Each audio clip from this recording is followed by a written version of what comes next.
Hello everyone, I am Saumya Pandey at your batch 2021 और इस video में हम डिस्कस करने जा रहे हैं हम मेंस आंसर राइटिंग कैसे करें। मेंस आंसर राइटिंग कैसे करें इस बारे में बताने से पहले मैं चाहती हूँ कि आप लोगों को कुछ चीजें बता दूं।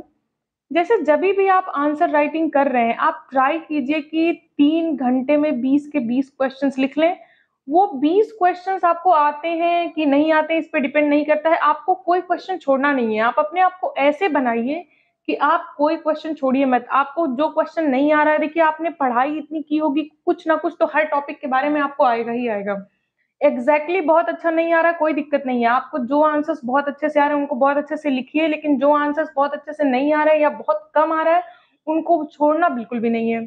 आपको 20 के 20 आंसर पहले लिखने हैं। सबसे पहला क्राइटेरिया यूपीपीसीएस में सिलेक्ट होने का यही है कि आप क्वेश्चंस ना छोड़ें। देखिए कुछ लोग का ये कहना है कि मैंने एक क्वेश्चन छोड़ा था, 2 क्वेश्चन छोड़ा था, फिर भी मैं इस पोस्ट पे पहुंच गया, उस पोस्ट पे पहुंच गया। देखिए वो अलग बात है, लेकिन ज्यादातर अगर आप क्वेश्चंस नहीं छोड़ते हैं तो चांसेस ज्यादा रहते हैं कि आप इंटरव्यू देंगे या सिलेक्ट होंगे। तो मेरा मानना है कि आपको क्वेश्चंस नहीं छोड़ने। मैंने आज तक कभी क्वेश्चन नहीं छोड़े और मैंने जितने मेंस लिखे हैं, जितने प्रीलिम्स दिए हैं, उतने ही इंटरव्यूज भी दिए हैं। मीन्स कि मेरा ना कभी प्रीलिम्स रुका ना कभी मेरा मेंस रुका। और 2018 के बाद से ऑलमोस्ट हर साल मुझे एक सीट मिली है।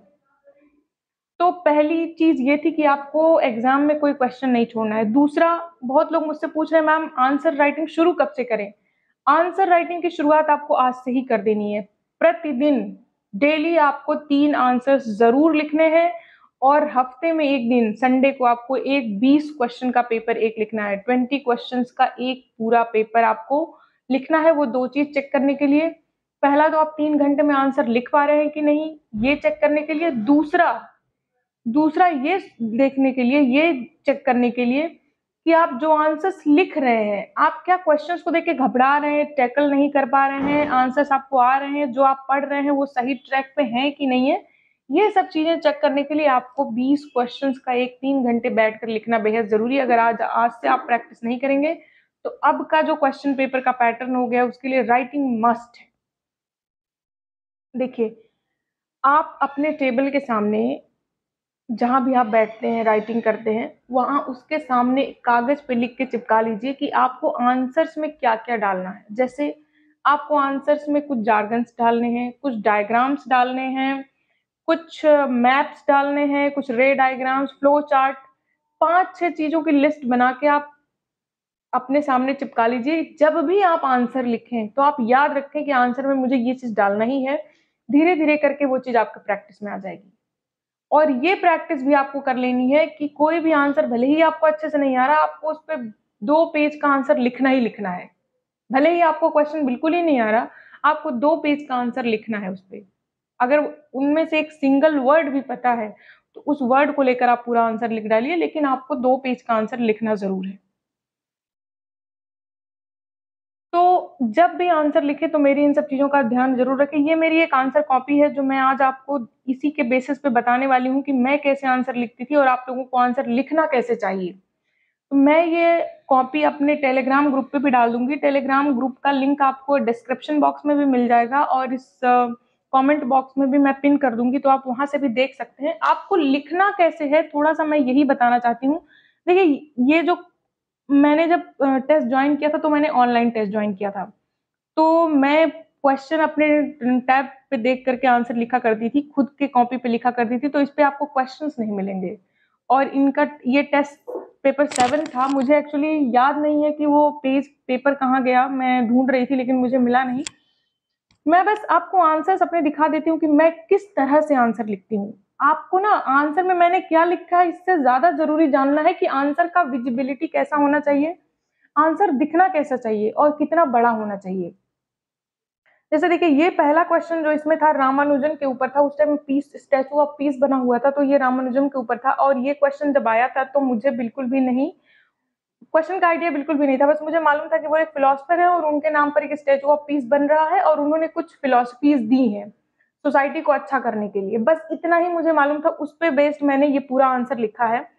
Ramanujam was a philosopher who was born in South India. अभी साउथ इंडियन थे। मुझे एक्चुअली उस टाइम ये भी याद नहीं था कि वो सच में साउथ इंडियन थे, लेकिन मैंने लिख दिया था। देखिए कई बार ना आप कंफ्यूज रहेंगे कुछ चीज़ों के बारे में, लेकिन आपको सख्त कदम उठा के उसको लिखना पड़ेगा, क्योंकि अगर आप कंफ्यूजन में नहीं लिखेंगे डर डर के, तो फिर कई बार चांसेस होते हैं कि आंसर आपको मार्क्स कम मिल जाए, या आपने जैसा लिखा उससे भी कम मिल जाए। इसीलिए यूपीपीसीएस का आंसर राइटिंग करते टाइम हमको कॉन्फिडेंस बहुत ज्यादा दिखाना पड़ेगा।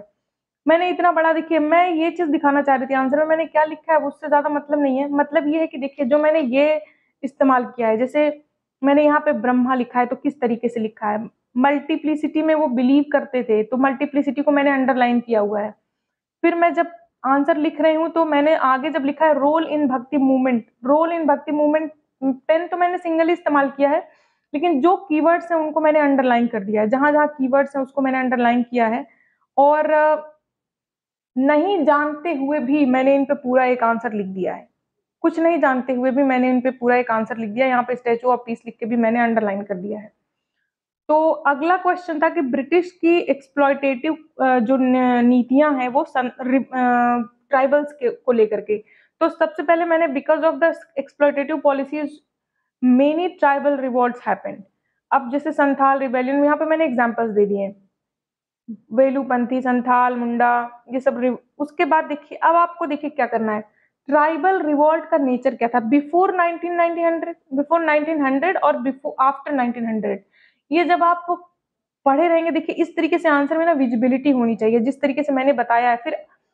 फिर आप एग्जाम्पल देखिए, जैसे मैंने रानी गैडिनेल्यू का एग्जाम्पल दिया है सीडीएम में, उस तरीके से आप ये बिफोर उनका रिवॉल्ट कैसा था और आफ्टर 1900 उनका नेचर कैसा था, उसके बाद रीजन क्या था रिवॉल्ट का, उसके बाद हमने रीजन लिखा है, उसके बाद हमने कंक्लूजन भी लिखा है। देखिए 3 लाइन का कंक्लूजन है।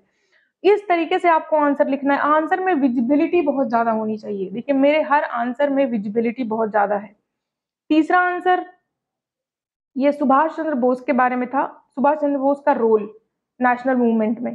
तो पहले आपने इंट्रो लिखा, फिर उनका रोल आप लिखेंगे। ज्वाइन मूवमेंट, उन्होंने ज्वाइन कब किया, फिर कांग्रेस उन्होंने छोड़ा कब, कांग्रेस के सेशन में वो इन्वॉल्व हुए, फॉरवर्ड ब्लॉक का गठन किया, जापान गए, इंडियन नेशनल आर्मी का गठन किया, उसके बाद तुम मुझे खून दो मैं तुझे आजादी दूंगा, उसका नारा दिया उन्होंने। उसके बाद फिर कंक्लूजन मैंने लिखा, he was a lion of freedom struggle. अब देखिए कई बार ना आपको अपने मन से बना के काफी चीजें लिखनी होती। अब लायन ऑफ फ्रीडम स्ट्रगल आपने किसी के बारे में लिख देंगे, कोई बहुत बड़ा फ्रीडम स्ट्रगलर है, तो कोई गलत नहीं मानेगा इसको, बल्कि आपका एक अच्छा लाइन मिल जाएगा। तो he was a lion of freedom struggle because of which Indian government celebrate Parakram Diwas. अब पराक्रम दिवस भी मनाया जाता है उनके बर्थडे पे। तो कुछ जब आप कंक्लूजन लिख रहे हैं तो कुछ ऐसा लिखिए जो स्ट्राइकिंग हो, उस पर्सन के बारे में या उस पॉइंट के बारे में, उस सब्जेक्ट के बारे में। आप इस तरीके से जब आंसर लिखेंगे, और जब आपके आंसर में ना अंडरलाइन बहुत ज्यादा ज्यादा होगा और विजिबिलिटी बहुत ज्यादा होगी, तो 100% आपको मार्क्स बहुत अच्छे मिलेंगे। ये एक आंसर है। देखिए मैं एक एक आंसर को तो आपको बता नहीं पाऊंगी, लेकिन ये बिस्मार्क के बारे में आया था, बिस्मार्क का यूरोप में रोल। तो बिस्मार्क ने क्या क्या किया वो तो मैंने लिखा है, ये कॉपी में, ये 8 नंबर के आंसर्स हैं। ये कॉपी मैं तो आपको टेलीग्राम ग्रुप में दे दूंगी, लेकिन उसके पहले मैं बताना चाहती हूँ, देखिए मैंने लास्ट में क्या लिखा है कि finally Germany got unified. Germany के यूनिफिकेशन में बिस्मार्क का रोल पूछा गया था, क्वेश्चन ये था, Bismarck is called wonder man of Europe because Europe were not aware of his actions and when they knew Germany was a nation. तो वो वहां का वंडर मैन जाना जाता था। क्यों? क्योंकि उसने ऐसा ऐसा काम किया, पहले यूरोप को पता ही नहीं था, और जब यूरोप को पता चला तब तक जर्मनी यूनिफाइड हो चुका था। तो उनके फिर अगर वो उसको रेसिस्ट भी करते तो उसका कोई फायदा नहीं था। तो इस तरीके से आपको ना, आप आंसर जब लिख रहे हैं तो आपको आंसर्स में इस तरह की लाइंस डालनी पड़ेंगी ताकि आप आंसर को ना अट्रैक्टिव बना सकें और विजिबिलिटी बना सकें। अब देखिए ऐसा आप लिख देंगे तो एग्जामिनर के माइंड में ना बहुत ज्यादा अच्छा एक इंप्रेशन जाएगा। देखिए मुझे ना कभी भी पेपर 1 में 100 से नीचे तो आज तक कभी नहीं मिले, पता नहीं क्यों 2022 में ही मुझे 60 मार्क्स मिले, और मुझे बिल्कुल भी यकीन नहीं है कि क्यों मुझे उतने मार्क्स मिले हैं। लेकिन अब देखिए ये तो बहुत ज्यादा चांस की बात है, मुझे ऐसा लगता है कि मेरे मार्क्स जानबूझ के काटे गए हैं। खैर ये अलग बात है, लेकिन आपका लिखने का तरीका मैं बता रही हूँ। उसके पहले के मार्कशीट मैंने अपने टेलीग्राम चैनल पे और मैंने अपने यूट्यूब में भी बताया है, आप वहाँ से मेरी मार्कशीट्स भी देख सकते हैं। 2018 से लेकर 2022 तक की मेरी मार्कशीट पूरी पड़ी हुई है वहाँ पे, और सारे मार्कशीट में मैंने पेपर 1 में मुझे 100 से नीचे कहीं नहीं मिला एक्सेप्ट 2022, और उसी में अगर मुझे 100 के आसपास मिल जाता तो मैं एसडीएम होती, लेकिन नहीं मिला। अब जैसे देखिए अगला क्वेश्चन है भूदान पे, तो भूदान पे भी मुझे ज्यादा कुछ मालूम नहीं था, लेकिन फिर भी मैंने आंसर लिख दिया। आंसर लिखने का एक गुण होता है, अगर आपको बहुत कुछ भी नहीं मालूम है ना, तो भी आप 2-2.5 पेज का आंसर लिख सकते हैं। तो इस तरीके से अब जैसे ये ग्लेशियर्स के बारे में, ये पेपर 1 का आंसर है, तो ग्लेशियर्स के बारे में ये क्वेश्चन पूछा है। ग्लेशियर्स के फिर देखिए अब जैसे ये है इकोसिस्टम को क्या सर्विस देता है, तो आप देखिए जैसे जब डेटा, यहाँ ब्रैकेट में आपने डेटा लिख दिया है, एस्थेटिक वैल्यूज उसके होते हैं, place for temperate animal, animal को एक प्लेस देता है जैसे स्नो लेपर्ड, बर्फ में रहते हैं। उसके बाद जब आप एग्जाम्पल्स के साथ और डेटा के साथ आंसर लिखेंगे और इस तरह की विजिबिलिटी आंसर में बनाएंगे तो 100% आपको, अब जैसे आईपीसीसी रिपोर्ट भी मैंने बता दिया है, क्रिस्टीना लगार्डे का स्टेटमेंट भी मैंने बता दिया है यहाँ पे, climate change is a global crisis and we can't be too late. तो इस तरीके से आप मेरे आंसर्स को देखेंगे, मेरे हर आंसर में, मेरा आंसर भले ही बहुत अच्छा ना हो क्योंकि ये मेरा प्रैक्टिस आंसर है, और मैं ये भी कह रही हूँ कि मैंने ऐसा नहीं है कि मैं बहुत अच्छा आंसर लिखती हूँ, लेकिन मैं बता रही हूँ कि मेरे आंसर्स में विजिबिलिटी बहुत ज्यादा रहती है और हर आंसर में आपको कुछ ना कुछ स्ट्राइकिंग पॉइंट मिलेगा। कोई भी आपको मेरा आंसर ऐसा नहीं लगेगा कि एकदम सादा सादा सा लग रहा है, पढ़ने में मजा नहीं आ रहा। जैसे देखिए आप यहाँ पे रेनफॉल के टाइप्स, मैंने इस तरह से रेनफॉल के टाइप्स बता दिए, मैंने एग्जाम्पल्स भी दे दिए यहाँ पे, रोल भी उसका बता दिया। अगला क्वेश्चन था ग्लोबलाइजेशन पे, तो ग्लोबलाइजेशन का पहला एंथोनी गिडेंस का मैंने डेफिनेशन दे दिया, globalization is integration of societies and economies around the world, ये एंथोनी गिडेंस का डेफिनेशन। तो आपने किसी का डेफिनेशन याद कर लिया। न्यू अपॉर्चुनिटीज आपने बता दिए, ग्लोबलाइजेशन से न्यू अपॉर्चुनिटीज क्या हैं, उसके बाद हर्डल्स क्या हैं ग्लोबलाइजेशन के, और जब मैंने कंक्लूजन लिखा है तो पास्कल लैमी का एक स्टेटमेंट होता है, globalization is increasingly efficient as far as increasingly unjust. तो इस तरीके से आप जब भी आपको मैंने अपने सारे आंसर्स दिखाए, आप देख रहे होंगे मेरे हर आंसर में कुछ ना कुछ स्ट्राइकिंग पॉइंट है, कहीं कोई स्टेटमेंट है, कहीं कोई डेटा है, कहीं कहीं कोई डायग्राम है। तो आप इस तरीके से, जैसे ये यूपी से रिलेटेड क्वेश्चन था, तो यूपी से रिलेटेड क्वेश्चन में यूपी का डायग्राम, यूपी में ओडीओपी कहाँ कहाँ है, या फिर यूपी की इंडस्ट्रीज के बारे में शायद ये क्वेश्चन था, तभी मैंने सारी इंडस्ट्रीज के बारे में बताया है। इस तरीके से आप यूपी का मैप बना के इंडस्ट्री को, जब भी यूपी से रिलेटेड क्वेश्चन आए 100% आप यूपी का मैप बनाएं। जब तक आप बनाएंगे नहीं तब तक आपको बहुत अच्छे मार्क्स नहीं मिलेंगे। अब ये देखिए सेंसस पे क्वेश्चन था, तो इस तरीके से मैंने लिखा है। आप देखेंगे मैंने ज्यादातर आंसर्स ना पॉइंट्स में लिखे हैं, मैं जीएस के ज्यादातर आंसर्स पॉइंट्स में लिखती हूँ। इंट्रो कंक्लूजन मेरे किसी आंसर में मिस नहीं होगा। आप ये देखिए विजयनगर एम्पायर पे एक क्वेश्चन था, हालांकि विजयनगर एम्पायर के बारे में हम लोग प्रीलिम्स में पढ़ते हैं, मेंस में बहुत ज्यादा नहीं पढ़ते हैं, लेकिन फिर भी देखिए विजयनगर एम्पायर कहाँ था। आप देखिए हिस्ट्री के आंसर में आप मैप का यूज कैसे करेंगे, हिस्ट्री के आंसर में मैप का यूज आप कैसे करेंगे, वो इस तरीके से करेंगे। आपने एक इंडिया का आधा मैप बनाया और उसमें दिखा दिया कि ये विजयनगर एम्पायर है, उनकी राजधानी हम्पी थी, हम्पी यहाँ पे है। अब उसके बाद आर्किटेक्चरल फीचर्स उनके आप जो भी जानते हो आप लिख दीजिए। उसके बाद क्योंकि जो विजयनगर एम्पायर था वो ज्यादातर उसमें आता था द्रविड़ा स्टाइल में, तो द्रविड़ा स्टाइल का एक गोपुरम रहता था, यहाँ पे वाटर बॉडी रहती थी, असेंबली हॉल रहता था, अंतराल रहता था, विमान, गर्भगृह, ये तो आप ये एक डायग्राम भी बना के दिखा सकते हैं वहां पे। उसके बाद जब आप कंक्लूजन लिख रहे हैं, तो देखिए यहाँ विजयनगर के बारे में कंक्लूजन में मुझे कोई स्टेटमेंट नहीं मालूम था, तो यहाँ पे मैंने यूनेस्को कल्चरल हेरिटेज लिस्ट के बारे में लिख दिया है। तो आपको कहीं ना कहीं से कुछ ना कुछ कनेक्ट करना है, पुरानी चीजों को नई चीजों से। अब जैसे हिस्ट्री में लोग कहेंगे हिस्ट्री में करंट क्या कनेक्ट कर सकते हैं, अभी देखिए कल्चरल हेरिटेज साइट मैंने कनेक्ट कर दिया। अब देखिए ये था हिस्ट्री का आंसर, लेकिन कितना विजिबल और कितना लाइवली आंसर ये मेरा बन गया है। जनरली लोग इसको इस तरीके से लिखेंगे नहीं। तो उसके बाद देखिए इंडस वैली सिविलाइजेशन पे एक क्वेश्चन है, तो इंडस वैली सिविलाइजेशन को आप यहाँ पे मैंने हालांकि दिखाया नहीं है, लेकिन आप इंडस वैली सिविलाइजेशन को भी जो एरिया है उसका बना के दिखा सकते हैं। उसके बाद ये अगला 13 नंबर क्वेश्चन जो आपका है वो होम रूल मूवमेंट पे है। होम रूल मूवमेंट में अब देखिए इसका सिग्निफिकेंस, पहले तो मैंने ये ऊपर लिख दिया है, उसके बाद क्यों शुरू हुआ, रीजन, एमरजेंस, उसके बाद उसका सिग्निफिकेंस, उसके बाद reason for it short lived, क्यों ये कम टाइम तक रहा। देखिए जैसे मैं आपको एक चीज बता रही थी कि हर आंसर के हर पार्ट पे आपको इक्वली फोकस करना है। जैसे क्वेश्चन अगर है कि होम रूल मूवमेंट क्यों एमर्ज हुआ, क्यों वो शॉर्ट लिव्ड रहा और उसका सिग्निफिकेंस क्या है, तो तीनों पे आपको बराबर ध्यान देना है। तो एमरजेंस मैंने ऊपर लिख दिया, फिर सिग्निफिकेंस लिख दिया, फिर रीजंस लिख दिए क्यों वो शॉर्ट लिव्ड रहा, उसके बाद मैंने कंक्लूजन लिखा है। अब जैसे as per a historian home rule movement gave added advantage to non cooperation movement, इसने नॉन कोऑपरेशन मूवमेंट को एडेड एडवांटेज दिया। तो इस तरीके से स्टेटमेंट जब आप आंसर में लिखेंगे ना, अगर आपको स्टेटमेंट्स नहीं मालूम है, मैं आपको एक और ट्रिक बताती हूँ। अगर आपको स्टेटमेंट्स नहीं मालूम है, क्योंकि जो पहले अटेम्प्ट या दूसरे अटेम्प्ट क्वेश्चन आंसर लिखेंगे उनको इतना कुछ पता नहीं होता, क्योंकि हम लोग 5-6 अटेम्प्ट पढ़ते पढ़ते बहुत कुछ पढ़ चुके होते हैं। तो और मैंने 5-6 ऑप्शनल्स भी चेंज किए हैं, तो ऑप्शनल चेंज करने की वजह से मैंने काफी कुछ पढ़ रखा है, तो मेरा जीएस अच्छा हो जाता है। लेकिन जिनको नहीं मालूम है, जो पहले दूसरे अटेम्प्ट पढ़ रहे हैं, उनके लिए ट्रिक ये है कि अगर आपको कोई चीज लगती है कि सही है, तो आपको ना आप उसको एक स्टेटमेंट बनाकर as per a historian, as per a philosopher, किसी फिलोसफर का नाम लिखने की जरूरत नहीं है, as per a historian, as per a philosopher, as per a thinker करके आप वो स्टेटमेंट लिख सकते हैं। वो गलत बिल्कुल नहीं माना जाता, वो आंसर को आपको विजिबल बना देता है। अपग्रेड फॉरवर्ड लीप, इसके बारे में उस टाइम मुझे मालूम नहीं था, फिर भी मैंने इतना आंसर लिख डाला उस पर,